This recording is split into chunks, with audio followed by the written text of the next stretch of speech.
Hey class, today we're going to be continuing our reading of Catcher in the Rye. We're on chapter 11, so please turn to page chapter 11,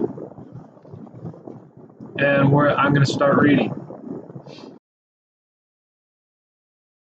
It was raining like hell and we were out on the porch. All of a sudden this booze hound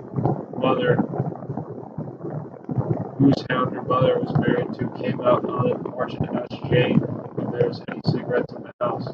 I didn't know him too well or anything, but he looked like the kind of guy that wouldn't talk to you much unless he wanted something out of you.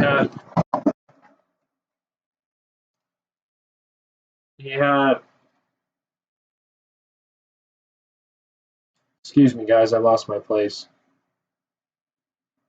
He had a lousy personality. Anyway, old Jane wouldn't answer him when he asked her if she knew were there any cigarettes. So the guy asked her again, but she wouldn't answer him. She didn't even look up from the game. Finally, the guy went inside the house. When he did, I asked Jane what the hell was going on. She wouldn't even answer me. Then she made out like she was concentrating on her next move in the game and all. Then all of a sudden this tear plopped down on the checkerboard, one of the red squares. Boy, I can still see it. She rubbed it into the board with her finger. I don't know why, but it bothered the hell out of me. So what I did was I went over and made her move on the glider so I could sit down next to her. I practically sat down in her lap, as a matter of fact. Then she really started to cry. The next thing I knew I was kissing her all over. Anywhere, her eyes, her nose, her forehead, her eyebrows, and all, her ears, her whole face except her mouth, and all. She sort of wouldn't let me get to her mouth. Anyway, the closest we ever got to necking. After a while she got up and went in and put on this red and white sweater she had that knocked me out, and we went to a goddamn movie. I asked her on the way if Mr. Coude, that was the booze hound's name, had ever tried to get wise with her. She was pretty young, but she had this terrific figure, and I wouldn't have put it past the Coude bastard. She said no, though. I never did find out what the hell was the matter. Some girls you practically never find out what's the matter.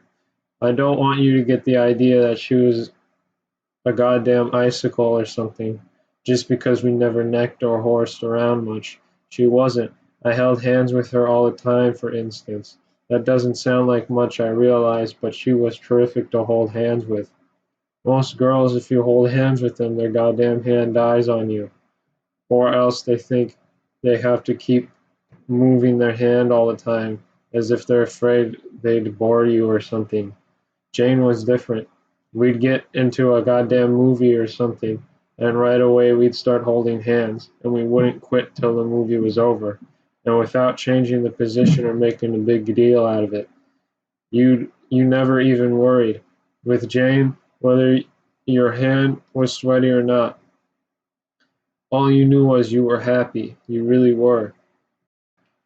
Anyway, that's what I was thinking about while I sat in that vomity-looking chair in the lobby.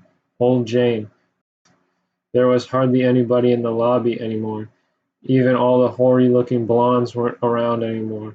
And all of a sudden I felt like getting the hell out of the place. It was too depressing, and I wasn't tired or anything.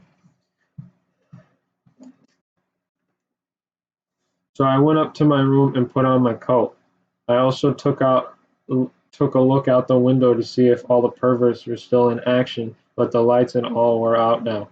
I went down in the elevator again and got a cab, and I told the driver to take me down to Ernie's. Ernie's is this nightclub in Greenwich Village that my brother D.B. used to go to quite frequently before he went out to Hollywood and prostituted himself. He used to take me with him once in a while.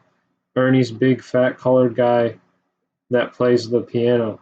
He's a terrific snob and he wouldn't hardly talk to you unless you're a big shot or celebrity or something, but he can really play the piano.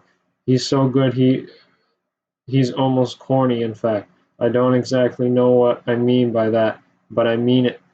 I certainly like to hear him play, but sometimes you feel like turning his goddamn piano over. I think it's because sometimes when he plays, he sounds like the kind of guy that won't talk to you unless you're a big shot. All right, that's the end of chapter 11.